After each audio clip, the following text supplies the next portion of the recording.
Hakim Green in the building. Yeah, man. Yes. DJ Jjune. We in the building. Yeah. How's everything, big homie? Everything's beautiful, bro. Yes. Great day, great day.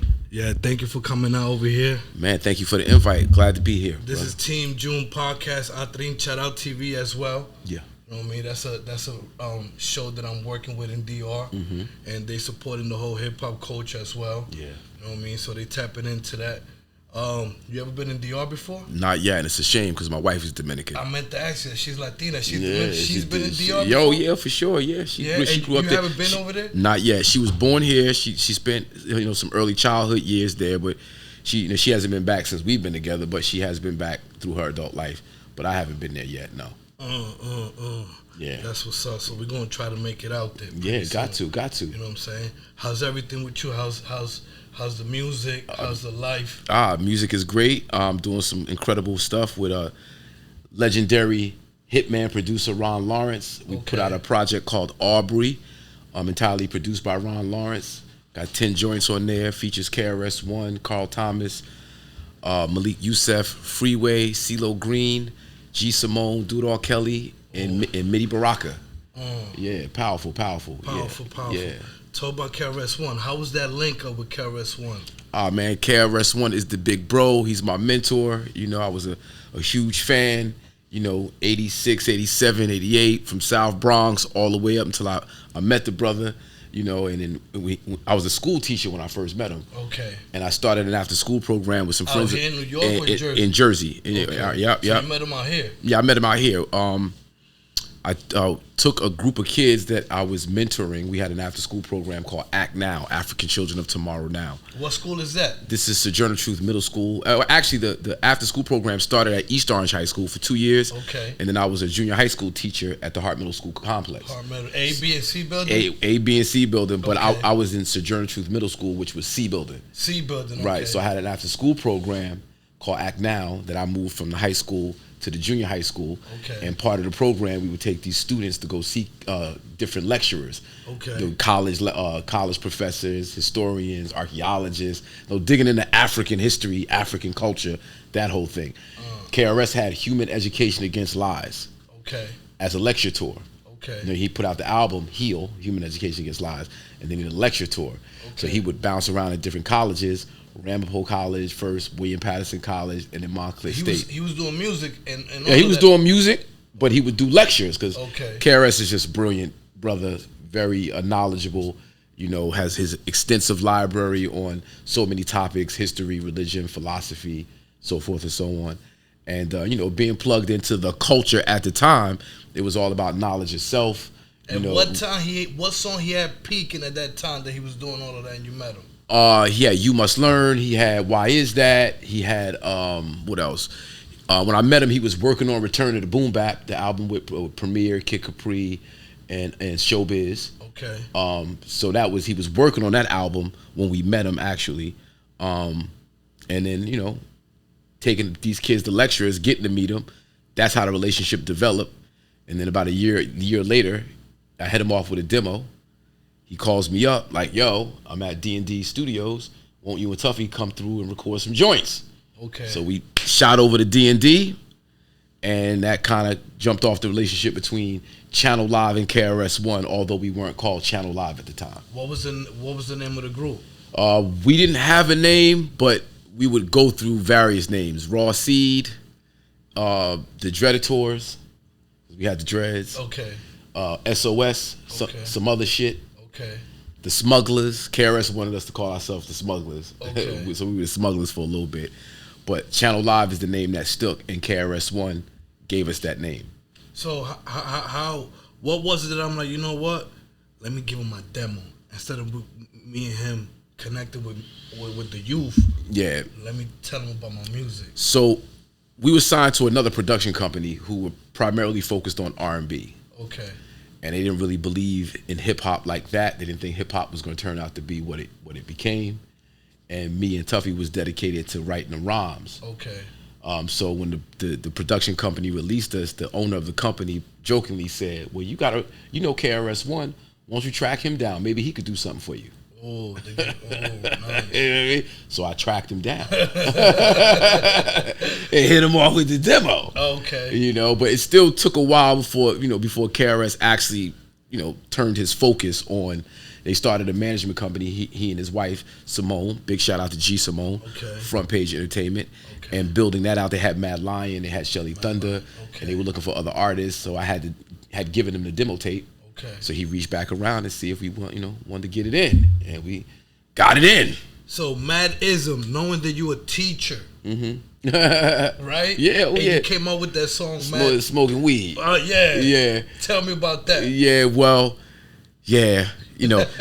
So me and Tuffy was on some, we was on some knowledge shit. Like, ain't that my teacher? Yeah, that happened to me in the tunnel. And I was in the club, the tunnel, and I'm in the corner. Teacher. Oh, Mr. Green, I see you smoking the weed, nigga. Yeah, man, it's some nigga. Yeah, it's hilarious. But smoking weed in terms of the culture, just what we was into, I was definitely blowing it down on the weekends. Okay. Not during the week, because I had to go to work the next day. To go to work. On the weekends, but you in the clubs, partying, whatever, you light up, you get a little blitty, whatever. So it was a part of what we was doing. So we had a song called "The Blunt Is on Fire" that was on the demo. Okay. The blunt is on fire. Quickly pass the lighter, let the Philly blunt burn. So in the song, the first verse was a metaphor for me as weed. So sticky and I get you high, and that was the whole metaphor for 16 bars. And Tuffy's 16 bars was about the blunt. I split your back, I dump niggas out on the ground like the da-da-da-da-da. And the third verse was what happens when you put the two together and you smoke it. And that whole shit, right? But Chris was like, nah, y'all too lyrical. Y'all gonna go over niggas' heads. Y'all gotta dumb it down. Dumb it down. Okay. Y'all gotta dumb it down, right? KRS-One telling us he gotta dumb it down. Okay. So when we got the deal, it was time to do the album. He was like, I'm gonna do this weed song over with you. I'm gonna show you how I got it. Okay. So he was like, you gotta dumb it down. You gotta touch niggas where they at. You gotta reach niggas on the ground and walk with them. Grab them by the hand and walk with them. The episode starts when I walk down the block, reach in my pocket. Yo, where's my knot? So me and Tuffy was trying to fight that whole like dumbing it down. Like that didn't make sense to us. Dumb it down. Like, nigga, I'm an educator. Like, I'm an educated motherfucker. I got bars and lyrics and metaphors and multi-syllables and all that shit. I want to show niggas I got skills. So like, all right, nigga, we gonna write some corny shit, and it's gonna be so corny that this nigga gonna be like, fuck y'all, just do what the fuck you want to do. Okay. Right. So I go in the booth to spit my verse and shit, and wake up in the morning, got the yearning for herb is halfway down my verse. So when I get to wake up in the morning, got the yearning for herb, he turned the music off and like, nigga, you bugging. You need to start your verse like that. I'm like, this nigga got me on some bullshit. Right? So we do the song and shit. And to be honest with you, me and Tuffy, it's not that we didn't like the song Madism. It's just like we was on, we had a song called Cause and Effect. Okay. Don't say nigga and bitch. Okay. Because I'm a school teacher. Okay. And I'm with these young folks every single day, and all I hear all day is nigga, nigga, nigga, nigga, bitch, bitch, bitch, bitch, nigga, nigga, nigga, bitch. So I'm like, what can I write to influence young people, especially, not to use nigga and bitch so much? And that was the B-side of Madism. Okay. We wanted that to be the first single, but we got outvoted by KRS-One in the record label, so Madism became the first single. Nice. Yeah. And that song, like, you guys got to try. I know that was like in the 54th in the top 100. Yeah, oh yeah, it was. Hey, you good? Yeah, 50. That was the album. Was 50? The album dropped. Well, it peaked at 54 top 100 albums in the country, and then Madism got up to like number 3 on the R&B chart, something like that. I forget what the stats was, but yeah, we was like, you see Big, Pop, Channel Live, Craig Mack, like right there. That was fat right there. It was nice. So, but Madism was the wave. It did a lot for us, opened up a lot of doors for us. It took us around the world. It was a good time. What was the best spot that you went to that they killed it? Brazil was crazy. Brazil? You went to Brazil with Madism? Woo! Tell me about that. I can't tell you everything. Tell me a little bit. Nah, man. First and foremost, the women are like, the most beautiful women in the world. The most beautifulest thing in the world. It's Brazil, for sure. But Brazil is hardcore, ghetto, City of God. Like, y'all, if you saw the movie City of God, I got yeah, classic movie. Go see that movie, City of God. Okay. It's about the ghettos in Brazil and, how raw it get in Brazil. Okay. It is crazy. But that's Brazil. Brazil is either, you got a lot of money or you got no money and you struggling trying to make it happen. But the people out there, they live life the best they can. They have a great time living life. The food is so good because it's natural, it's organic, it's fresh food. The weather is beautiful, the women are beautiful. We had a great time in Brazil. The clubs jam-packed. I'm talking about 2,000 people in the club, easy. Lines wrapped around the block, It was a wonderful time. But Japan was hot. We did it.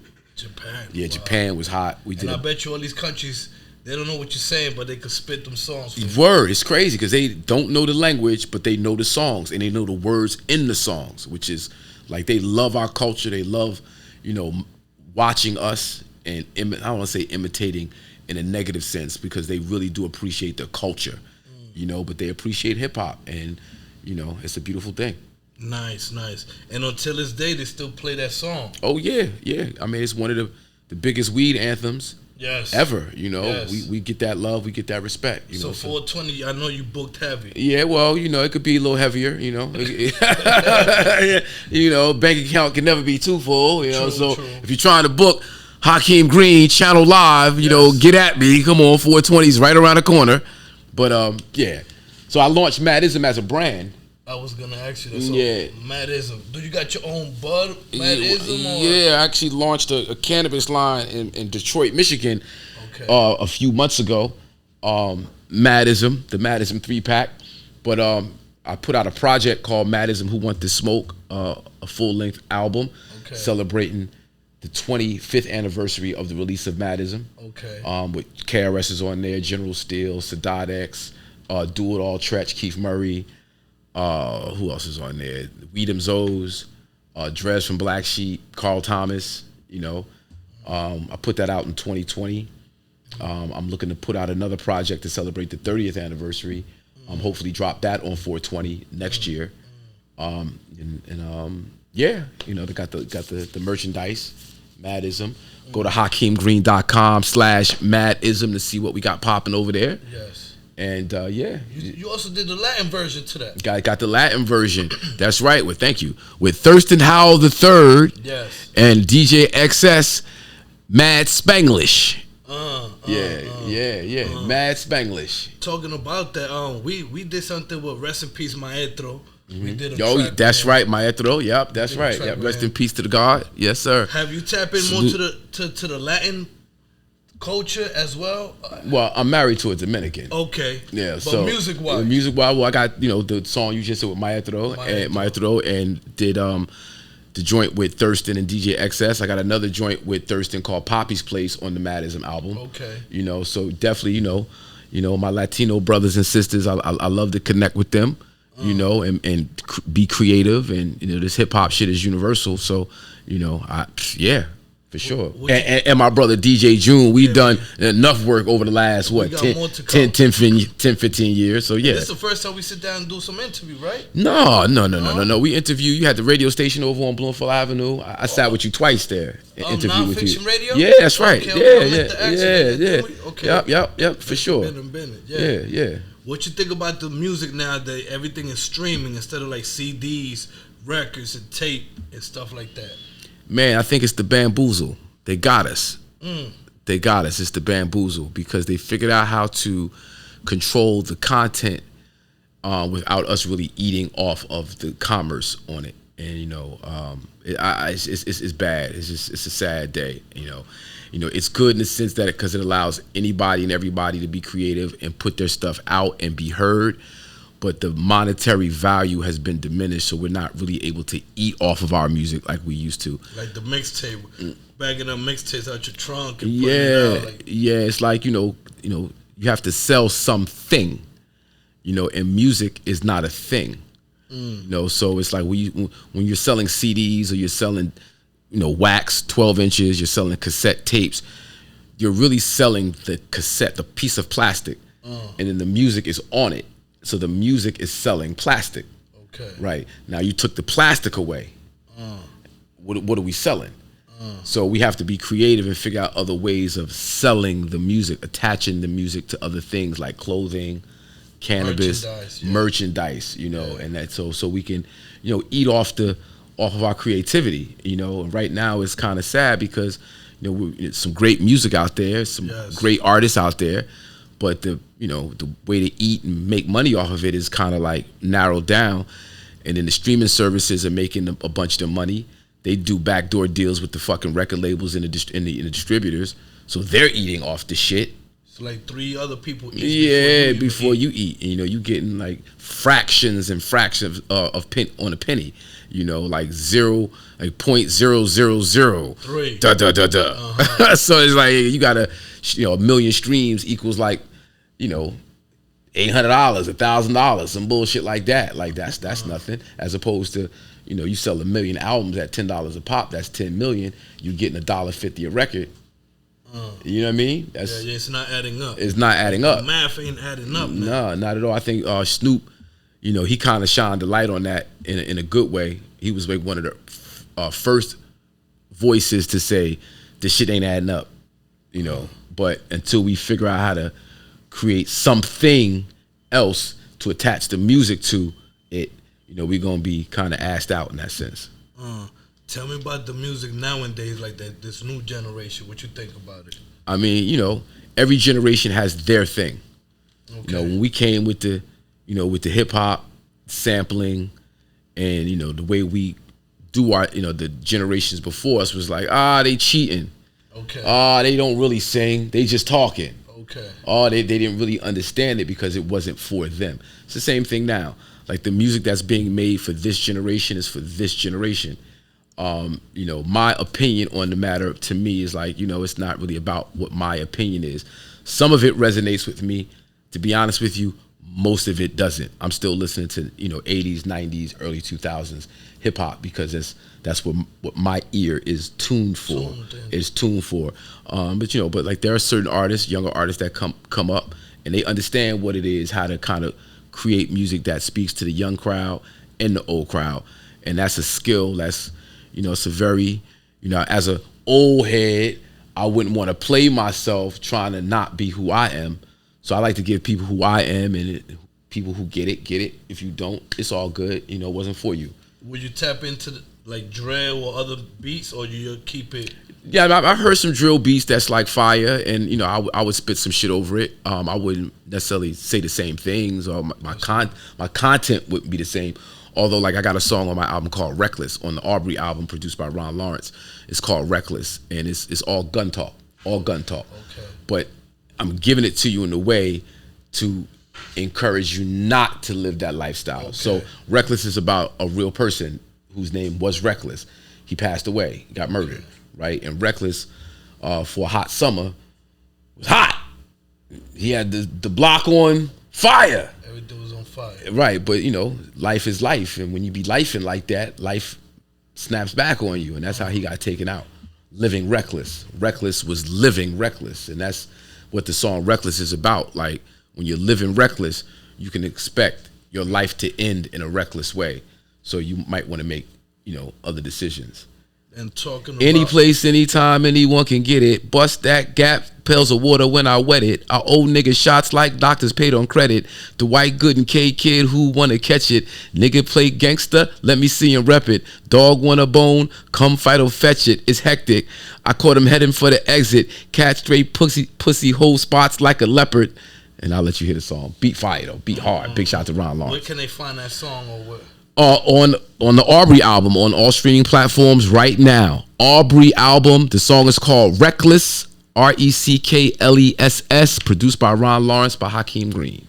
Now, talking about the youth, talking about Reckless, what you think about, like, a lot of more rappers are dying in the music game than, like, we still living on Biggie and Pop, and that was a big impact. Now it's like a whole bunch of them now. Yeah, because they bought the dream. You know, I say we, me being a part of the culture and the music industry and in the whole machine, we sold them a dream, and these young kids are buying it, and they're believing a false reality, you know. And what's real is you live by the sword, die by the sword.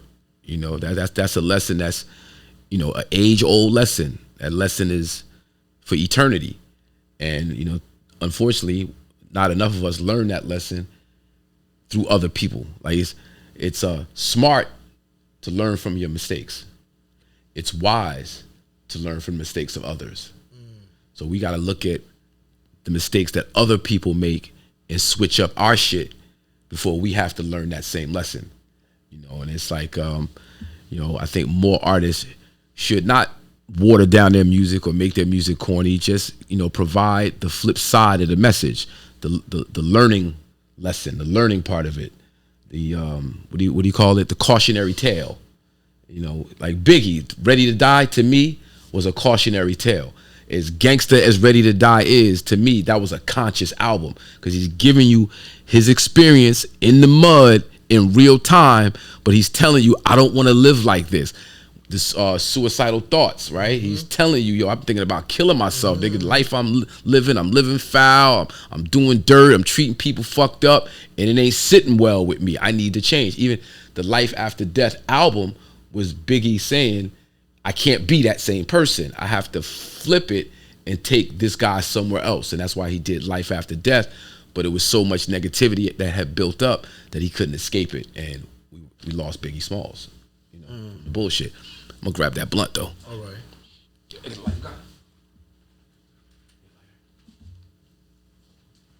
Marky Fresh in the building. Thank you so much, my brother. No problem, my brother. You got that. Yes, sir. But you going to light up in here?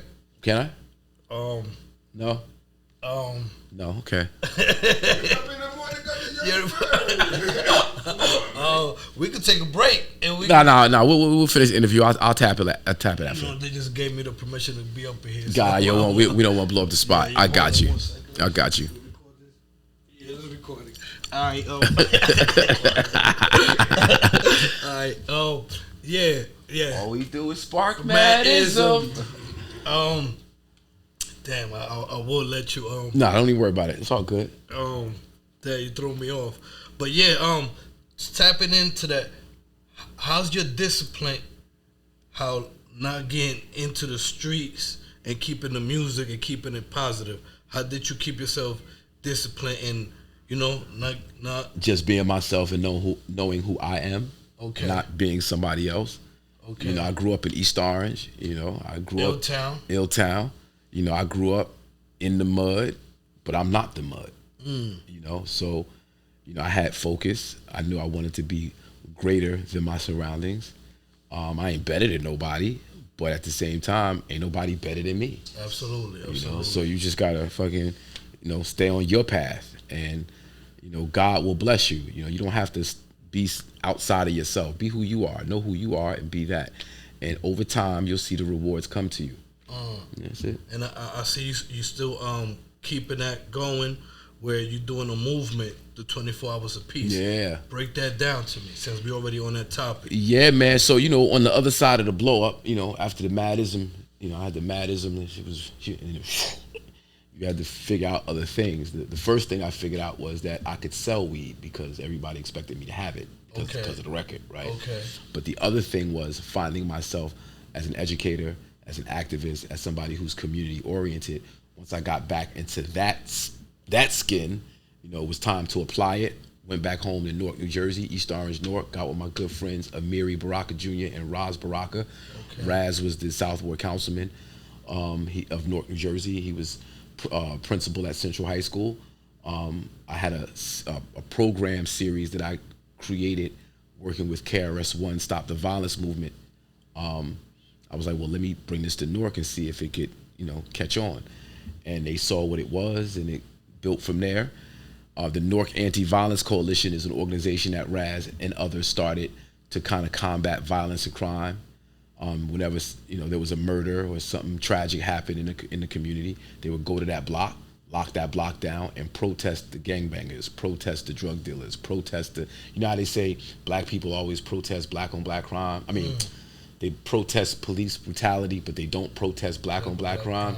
That's not true. First, we don't like the term black on black crime.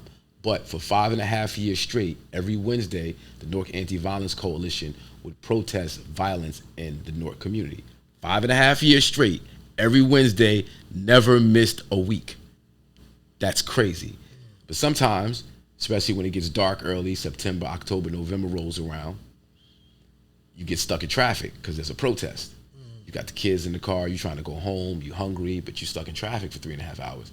People get out the car, they start beefing with the protesters. Get the fuck out the way, I'm trying to go home, I ain't got time for this shit. Sometimes that led to physical altercations where the police had to get involved. So looking at that, it was like, well, how can we create a demonstration where people want to engage, people want to be involved, people want to get down with it? Man, put a stage on the block. Bring out hip hop. You know what I'm saying? You bring hip hop out, everybody gonna want to get down. Everybody gonna want to rock the mic. Everybody gonna want to party. Everybody gonna want to dance. And while everybody's in a positive vibe, we can hit them with the information. We can, we can tell them where these different organizations exist so they can get some support. We can touch down with the community in a real way while having fun.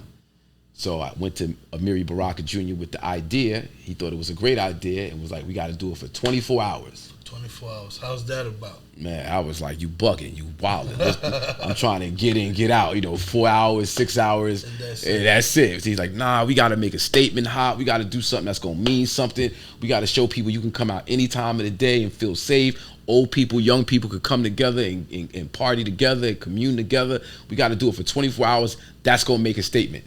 That's how 24 Hours of Peace came into being. 24 hours of peace, love, unity, and safely having fun. Yeah. And like, what type of artists you already had up in there? Oh, shit. For those that don't know. Man, we've had everybody from Hakim, KRS-One, Big Daddy Kane, Talib Kweli, Fat Joe, Styles P, Jadakiss, Beanie Siegel, Freeway, Redman, Naughty by Nature, Lords of the Underground, Smith & Wesson, Black Moon, Master Ace, Roxanne Shante. We've had Moni Love already. We've had MC Shan, rest in peace DJ Polo, Marley Marl, Fabio Foreign, G Herbo, Too Rare, Fabulous, Faith, Lil C's. And all generation? All generation. All generation. Like I said, we did Fabio Foreign, G Herbo, Rowdy Rebel. We did Too Rare. Which one was the biggest one that you feel as though? Man, all right, so my favorite one. Your favorite one? My favorite one is 2021 because we did KRS-One, Beanie Siegel, Freeway, PNB Rock, rest in peace, the year before he passed away. And we did Jadakiss the week after he did Versus against Dipset. I heard you talking about that to Mr. Cream. Shout out to Mr. Cream with the blessings. Yes. We all about to get there. So that year was my favorite because it was Jada, Beans, Freeway, KRS-One. Come on, say no more. That's it. It's crazy. So I see something different this year, though. Yeah. What's different y'all doing this year? Flip it and bounce it.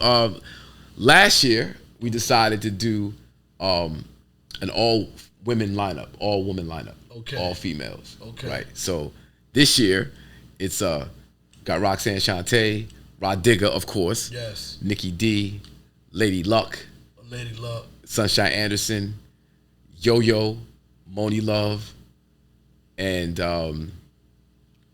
the Lady of Rage. Oh, yeah. Nice. I saw that, too. Yeah. We got Maya. Oh, Maya. Maya. Yes. Oh, Maya.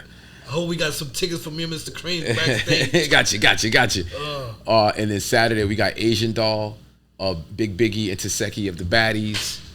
We got Lola Brooke, Juicy Two Time. We got so it's all females. Lady London, and we got Honey Baby. Yeah. So it's gonna be crazy. Oh, it's gonna be crazy. It's gonna be crazy. The whole city's talking about 24 Hours of Peace, bro. Everybody's talking about 24 Hours of Peace. I see all the promo. Yeah. And I see that you guys be switching up. I thought it started on Clinton Avenue. In the South Ward, yeah. Because Raz was South Ward councilman there when we launched it, so it just made sense to do it right there on Clinton Avenue. We moved it to Broadway Market in 2016 and 2021. But what we like to do is, wherever the hottest part of Newark is, wherever it's popping off, wherever there's a lot of violence and crime, we like to take the message there. Nice. So we can kind of uplift people's mentality and spirit and raise the vibration on peace. So the last 2 years we did it on Springfield Avenue. Yeah, between that was Sheik Luch, Ghostface, Jim Jones, Redman, you. Yeah, I got to catch that whole... crazy. Yes, it was big. Yeah. AZ was there too. AZ, yeah. Oh, yeah. Yes. And then this year we're doing it on Central Avenue between West Market and South 10th.